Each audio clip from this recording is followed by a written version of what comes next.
I have come here to chew bubblegum and kick ass. And I'm all out of bubblegum. Yeah, continue with the Nazis. So they're saying by 41, 42, and you know, this was always the rumor. Well, no, people had read history books that had the documents.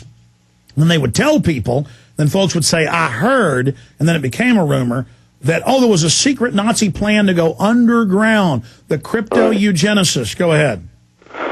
Yeah, so by 41, 42, they were saying it was necessary to roll their failing military agenda into a pan-European economic agenda.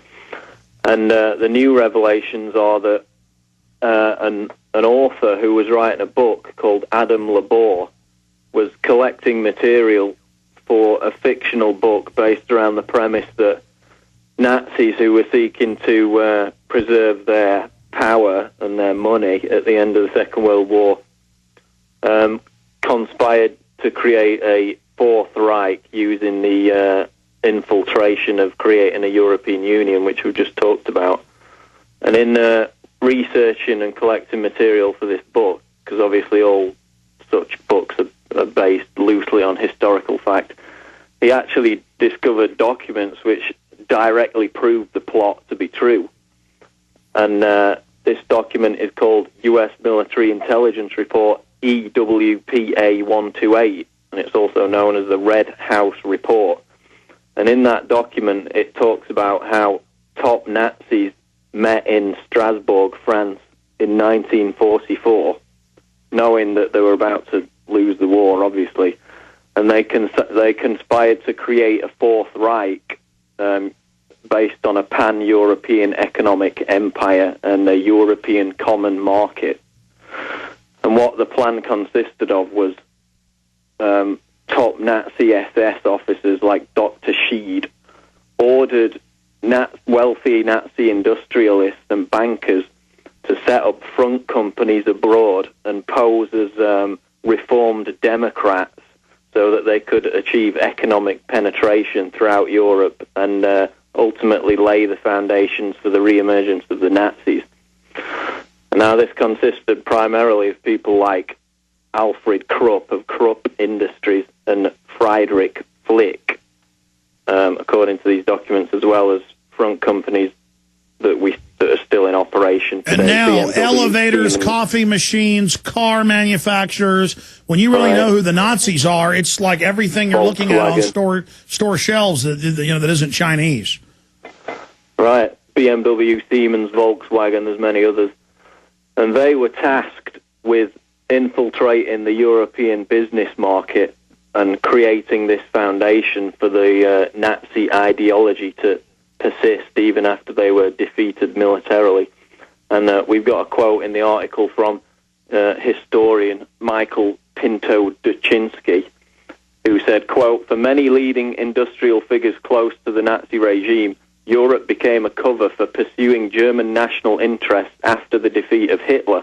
The continuity of the economy of Germany and the economies of post-war Europe is striking. Some of the leading figures in the Nazi economy became leading builders of the European Union," end quote. Now, the key man in all this is somebody called Hermann Abs, surname ABS. Now, he was known as Hitler's top banker. And in fact, David Rockefeller, let me get the direct quote, called Abs the greatest banker of the 20th century. Now, Abs was on the board of Deutsche Bank when the Nazis rose to prominence in the 1930s, and he also held no less than 40 directorships in Nazi companies during that same period. He was also on the board of IG Farben, who, of course, made the Zyklon B gas, held the patent to it, which was used to kill the concentration camp victims. He was also put in charge of allocating Marshall Aid reconstruction funds, so he basically managed Germany's economic recovery after the war. Now, where it gets even more interesting is the fact that Abs was a founding member of the European League for Economic Cooperation, which was set up in 1946. Now, just by coincidence, the other people who helped him set this up and this European League for Economic Cooperation still exists today. It was one of the primary drivers behind the eventual creation of the European Economic Market in '57. It still exists today, and it has an advisory status at the Council of Europe and on the United Nations Economic Commission for Europe. So this was a key organization in setting the foundation for the creation of the European Union. It was set up by Abs, a top Nazi, Hitler's top banker, and, I might add, a Bilderberg member when the Bilderberg organization came into existence in just before '54. Also, people who helped Abs set up this European League for Economic Cooperation were among others, Edmund Giscard d'Estaing, top Bilderberg member, Paul van Zeeland, top Bilderberg member, and Joseph Rettinger, also top Bilderberg member. So you've got, obviously Bilderberg came into existence in the early 50s. So you've got people, industrialists, including top Nazis, forming this European League for Economic Cooperation in 1946. And then you have Bilderberg bragging in public documents, the BBC and others, to the EU Observer a few weeks ago, Viscount Etienne d'Avignon, who we personally videotaped last year in D.C. and then again before that in Canada, in Ottawa at the Brook Street. They brag that they covertly set this up, and they're proud of themselves. And you've got Prince Bernhard, the SS member, who is the founder with the others you just mentioned, setting all of this up. I mean, it's totally there, and then all they push is eugenics and bankrupting the middle class. And then people say, well, they're Nazis, and they want whites to breed. No, then they fund these programs to have the West not have children as the West dies, and they have all these Bilderberg Group members and Club of Rome people come out and say that they want to cut the population of Australia, England in half, Canada in half, U.S. in half. And then when you read their eugenicist documents for all the white supremacists out there who are thinking, ooh, we like the New World Order then. No, you don't.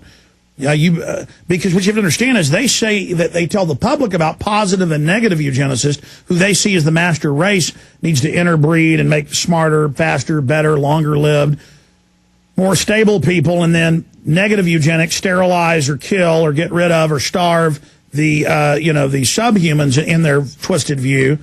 But they say that's for the public. What we want is to actually get rid of our competition, that are the whites and Jews and a few other groups, including, quote, some of the higher Orientals, as they call them, that they want world government to knock out their competition. Now, again, I'm not even saying I believe in all this. I'm stating what they believe. How evil is that, to want to kill their own race because they believe it's a master race that threatens them? I mean, these are some sick puppies, man. These are some sick people, Paul. Right, and knowing the origins of their ideology, it's no surprise, because as you mentioned, okay, we've got top Nazis and future Bilderbergers creating this European Economic Group in 1946. By the early 50s, when they start to meet and plan all this through the Bilderberg Group, they start talking about, quote, pressing need to bring the German people together with the other peoples of Europe into a common market. And these documents came out of the 1955 Bilderberg meeting, documents which have now been released by the WikiLeaks website, which we reported on last week. So in 55, they're talking about creating a European common market, but not by the creation of a new authority. They said it's got to be done via a treaty, otherwise we're not going to get it done. So lo and behold, 2 years later, 1957, the first incarnation of the European Union, the European Economic Community, is passed via the Rome Treaty. Also, in the 55 Bilderberg documents, it talks about, quote, it might be better to proceed through the development of common market by treaty. I've talked about that. It also talks about the need to create a single European currency. And this is in 1955. The single European